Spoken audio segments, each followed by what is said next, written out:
The third box finally opens, and it's empty. This was the box they assumed held the treasure their mother had promised them.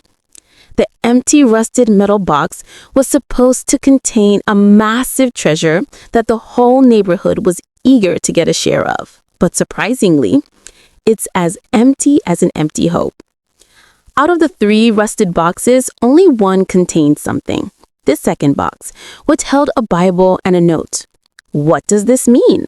Does it mean the Bible and the note are the treasure their late mother said she'd left for them?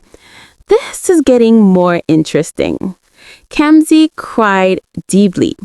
Kachi, in his bravery, cut in, his voice laced with pain and anger. Why would Mommy do this to us? A Bible and a note? Who leaves that as inheritance for her little children? He spoke bitterly. Machi groaned, tears of sorrow rolling down her face as she wrapped her arms around her siblings, consoling them and taking a deep breath. Machi is a warm, emotional, and protective teenage girl.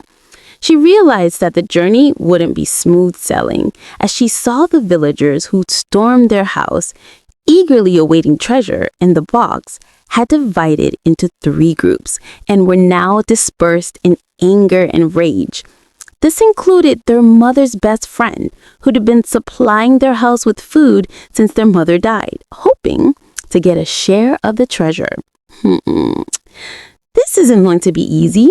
How will the siblings survive their neighbors' anger? Will they still receive food from them?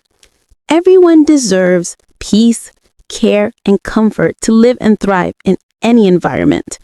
Would Machi, Kachi, and Kanzi get these things from their neighborhood again? What lay ahead for these naive siblings? Few days later, their mud house became quiet and desolate. No one visited, no one checked up on them. The neighbors who'd once supplied food stopped coming after realizing they'd been tricked by an empty treasure promise. They had nothing to offer the children except anger and resentment. But what about Mama Wika? Wasn't she supposed to be their late mother's best friend? Even if others failed to sympathize, shouldn't she show some compassion? Days turned into weeks, months, and the hunger grew like a cruel spirit that refused to leave their home. The maize sack in the corner lay empty, the yam basket hollow. Mati's hope became whispers of emptiness. What can Mati do? The food their neighbors had left for them was already finished. And in the worst case, the men who had been allowing them to harvest leftovers on his farm had finally told them to stop coming. Even their late mother's best friend had also stopped giving them food. Is this really necessary? Isn't Mama Oka taking this too far? Must there be a benefit for one to help their loved ones? One morning, they all went to the stream to fetch water, but little Kamsi fell down and broke her pot of water. Machi quickly helped her stand up. Kamsi started crying, using her hands to wipe away her tears. Kamsi, why are you crying? Machi asked. Kamsi said she was sorry for breaking the pot and that she knew they didn't have money to buy another one. She further explained that it wasn't her intention to break the pot. She had simply lifted it when her strength failed her.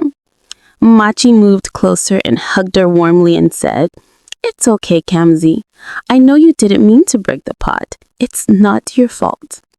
Machi knew Kamsi had fallen because she was hungry. Kachi watched them, his lips cracked, his stomach groaning with the ache of emptiness.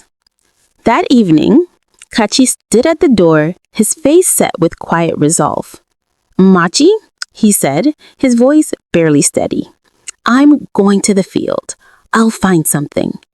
She looked up sharply. "Kachi, no! The boys there mock you. They don't mean you well." But Kachi only smiled faintly. "I could endure their laughter if it fills our stomach." At this point, Machi couldn't say anything because she knew they needed the food, especially little Kamsi, and she also couldn't do anything as the people she did house chores for hadn't paid her. They kept promising her to come back the next day, but some were already seeing her frequent visits as a disturbance. So she allowed Kachi to go. Kachi left before dawn, walking toward the group of boys who were playing in front of their houses. These boys, who once called him a friend, now mocked him over his family's predicament. When they saw him, they burst into laughter. "Look who's here, the hungry boy," one jeered. "Come to pray the hunger away?" Kachi lowered his voice and said, "I'll do your chores. Anything. Just give me some food in return." Their laughter grew louder, and they came together and whispered, "Let's make him do all the house chores our parents told us to do, and then he can have our lunch." They made him scrub the mud from their boots, fetch water from the far stream, wash their dishes, and even do their laundry while they mocked him. His hands bled, his knees ached, but he said nothing. When they finally gave him a bowl of roasted yam, he clutched it like treasure and ran home.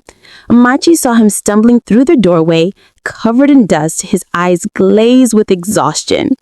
Tears filled her eyes as she looked at her brother. She whispered, "You shouldn't have gone through that." Kachi smiled weakly. "It's all right, Machi. I know Kamzi fainted because she was hungry, and the people you worked for refused to pay you, which is why I decided to do something." Machi smiled and hugged her brother tightly, leaving him with a warm kiss on his cheek as she took the yam and shared it evenly among them. They ate slowly, reverently, as though partaking in a sacred meal. That night, as the moonlight shone, Kamzi and Kachi fell asleep. Machi knelt beside the bed and whispered a prayer of protection.